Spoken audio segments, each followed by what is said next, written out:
Hello, investors and traders, and welcome to the weekly market report. I'm AJ Monty, and this is a weekly candle chart of the Russell 2000 ETF, ticker symbol IWM. And as I zoom in here, you'll see that as I highlight that, magnify it for you, that is a red candle known as a spinning top that just happens to fall within the last week's green bodied candle right there. It's known as a bearish harami. Now, I'm looking at the weekly charts because the weekly charts take precedent over the daily charts. In other words, they carry more weight. And so we're right at that resistance point as well. The volume is dropping on the way up. That's bearish.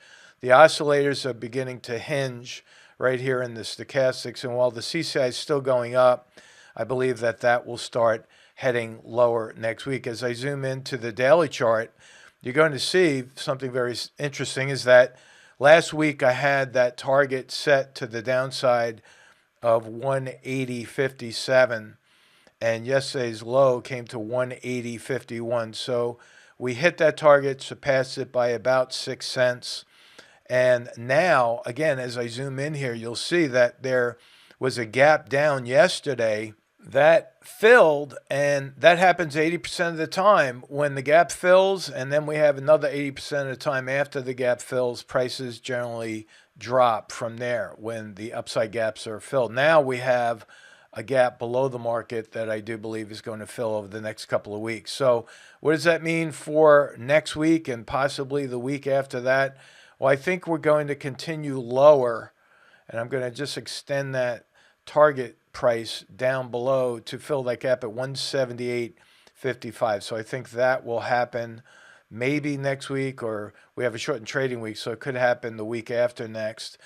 Next Friday is going to be Black Friday, and I think that the economic numbers are going to disappoint.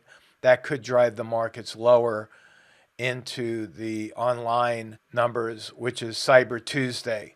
And I'll get to some of that information towards the end when I talk about what we're seeing in corporate America this week and what's happened, especially with layoffs. So that's IWM. I'm projecting the gap fill down there to fill at 178.55. And I'm going to be hopping back and forth from daily charts to weekly charts so I can show you what's happening.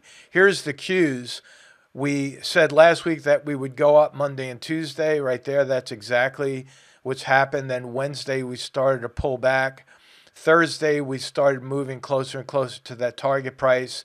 Today, we had that little bump. I think a lot of that was driven by short covering.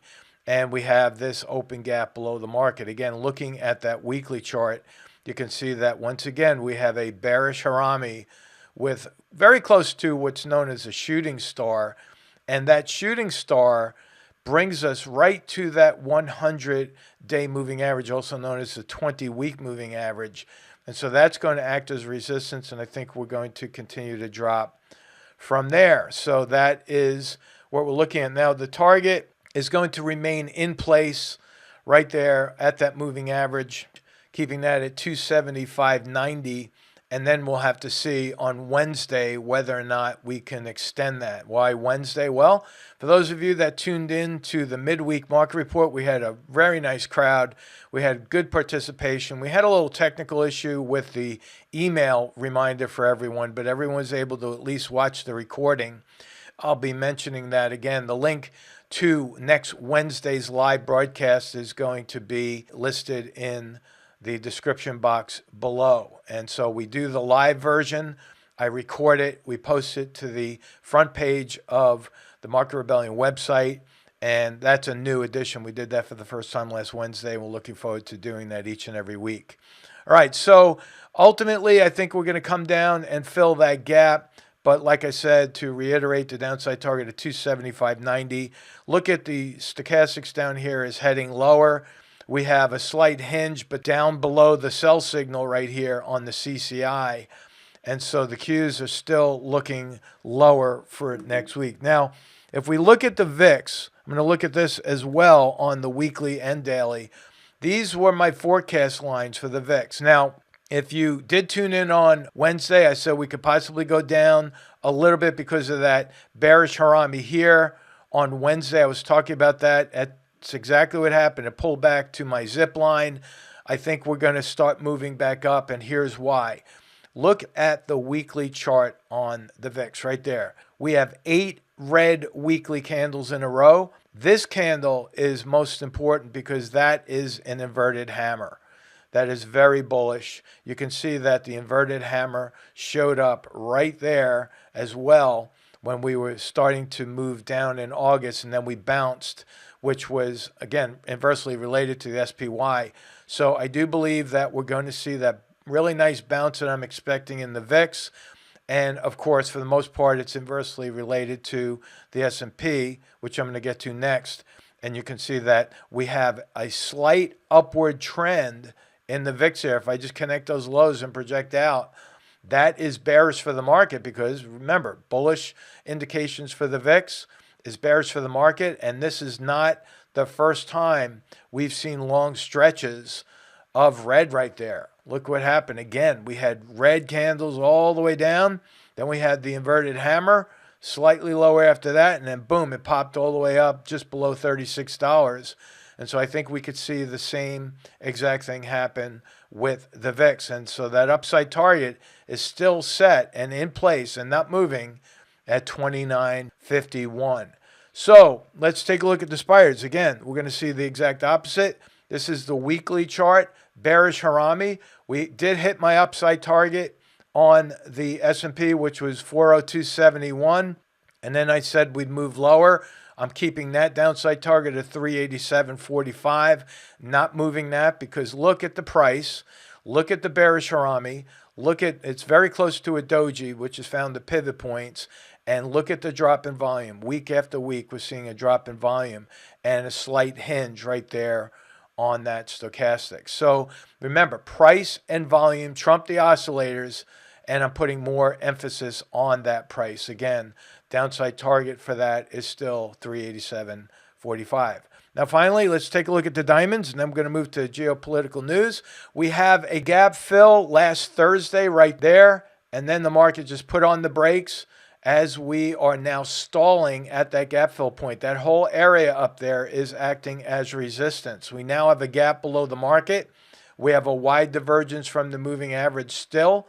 We have the volume dropping on the daily chart, and we see the volume dropping on the weekly chart as well. So this downside target, again, not moving. Remember, I said last week that we would hit resistance up here. So that downside target is still in place at 325.96, and that is for the diamonds. Now let's get to the geopolitical news. You could see that last Saturday, FedEx announced that they were going to begin furloughing the drivers. Now, I find that very interesting because we're seeing that right across the board with the shipping companies. The cost of diesel is hurting them.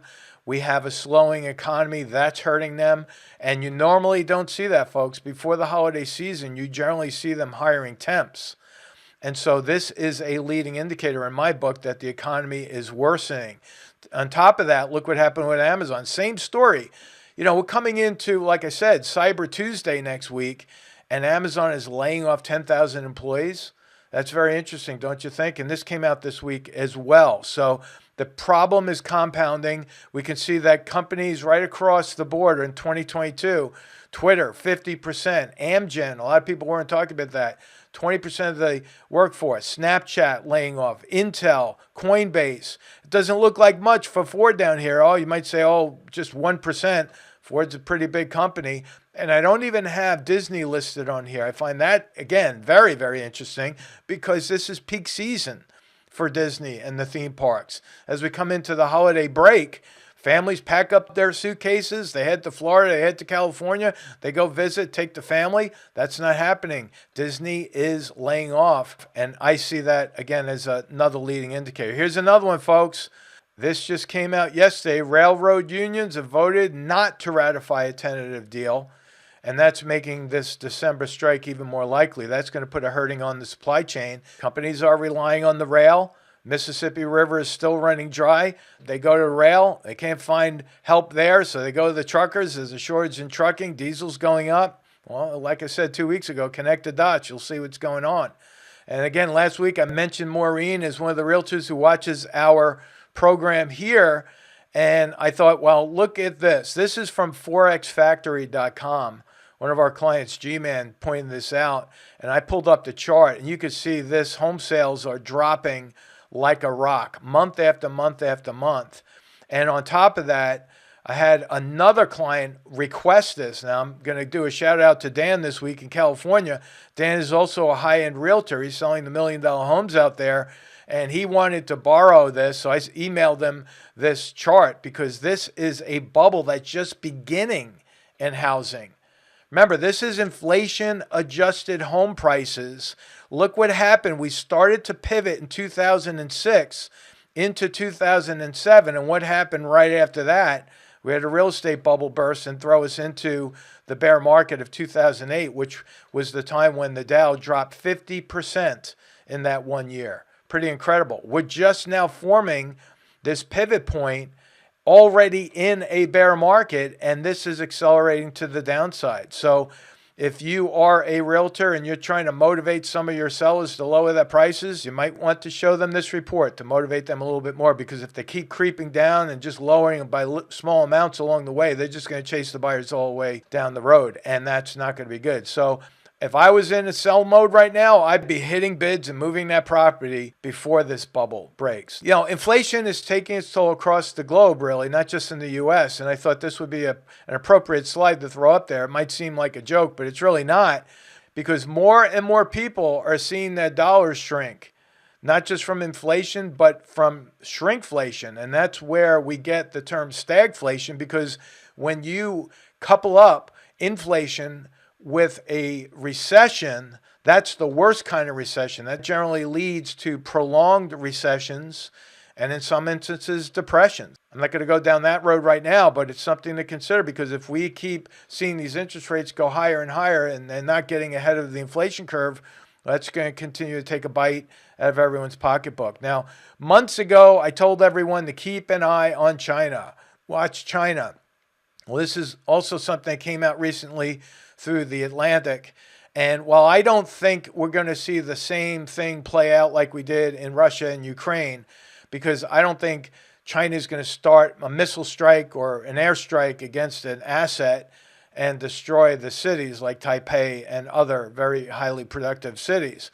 I think they're going to do this gradually, but I think it's going to happen. When do I think it's going to happen? I think it could happen between now and January 20th.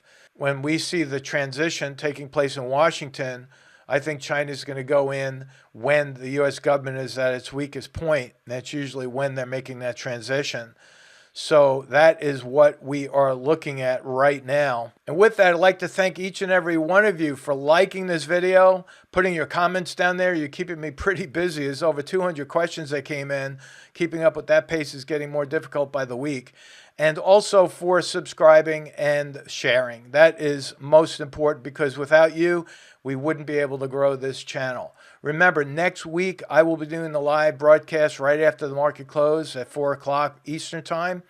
And then the recording will be posted to the Market Rebellion website. So you have a great Thanksgiving week next week, and we'll talk to you soon. So long. I mean, you take a beginner and someone who's a little naive and doesn't really understand how options and stocks work, and then you can actually educate them to have more knowledge than a lot of the brokers. Brokers don't even understand a lot of stuff you guys teach. In fact, I just talked to a broker. He says this is the only place that's taught in America.